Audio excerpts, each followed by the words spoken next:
You're having a terrible day. You feel heavy, drained, maybe a little heartbroken. You get in your bed, open your music app, and instead of playing something uplifting, you hit play on the saddest, most devastating song you know. People always tell you to cheer up. Put on some happy music, they say. But when you're deeply sad, happy music feels like a physical assault. It feels fake, insulting even. So you dive deeper into the melancholy. You build a little sonic cocoon of grief. You listen to the same slow, mournful track on repeat until the lyrics lose their meaning and just become a texture you're wrapping around yourself. You might wonder if there's something wrong with you.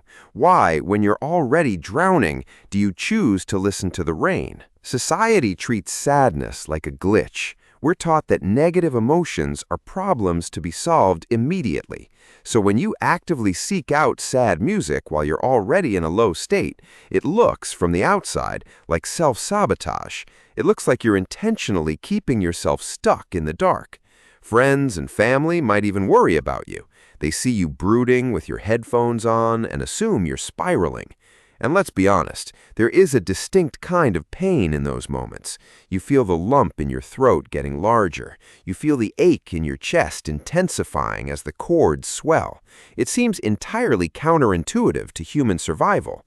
We are wired to avoid pain, yet here you are, curating a playlist specifically designed to break your own heart just a little bit more. It feels like leaning into a bruise to see how much it hurts. But what if this behavior isn't a malfunction at all? What if your brain knows exactly what it's doing? Psychologists have studied this paradox for years, and the reality is fascinating. When you listen to sad music, you aren't actually punishing yourself. You are engaging in a highly evolved form of emotional self-regulation. First, there's the biological aspect. Sad music actually tricks your brain. When you experience real-life trauma or loss, your brain releases a hormone called prolactin. Prolactin produces a feeling of calmness, consolation, and mild pain relief to help you cope with the emotional shock. When you listen to a heartbreaking song, your brain recognizes the emotional signature of sadness and releases prolactin. But because there is no actual new, real-world trauma happening to you in that exact second, you get the comforting, soothing effects of the hormone without the acute threat. It's a safe, controlled release of emotional pressure. Secondly, sad music provides what psychologists call a surrogate presence. When you are deeply sad, you often feel deeply alone. You feel like no one could possibly understand the specific weight you are carrying. But then, a singer whispers a lyric that perfectly articulates your exact pain.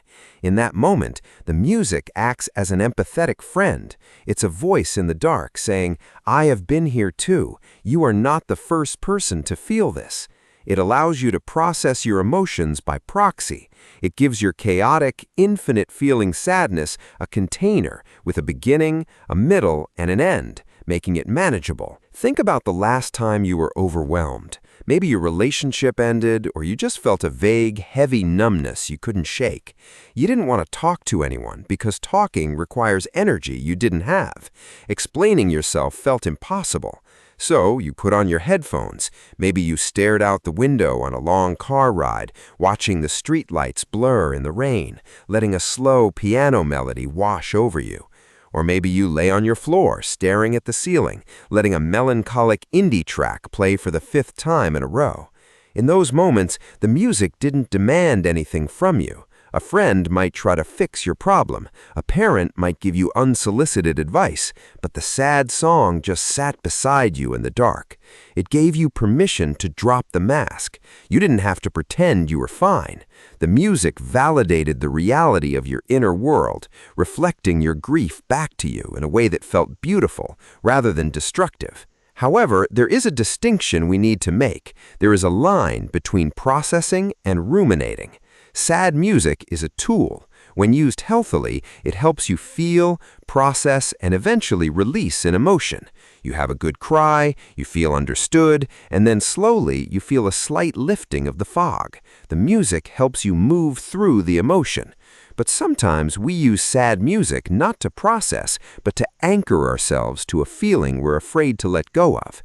if you find that your sad playlist is trapping you, if it's looping you into a cycle of despair that lasts for weeks, keeping you isolated and preventing you from participating in your life, then the tool has become a trap. That's not emotional regulation, that's emotional quicksand. The goal of feeling sad isn't to live there permanently. It's to honor the feeling, give it space to breathe, and then gently escort it to the door. So the next time you find yourself reaching for the most devastating song in your library when you're already feeling low, don't judge yourself. You're not being dramatic, you're not broken, and you certainly aren't self-destructive. You are simply seeking a safe place to land. You are looking for a mirror for your inner world. You are allowing yourself the deeply human experience of being moved, of feeling connected to the vast, shared ocean of human sorrow. Listening to sad music when you're sad is actually an act of profound self-compassion. It is your mind's way of holding its own hand. Let the song play. Let the feelings come. Let the music do its quiet, invisible work. And when the track finally ends, you might just find that you are a little bit lighter than you were before.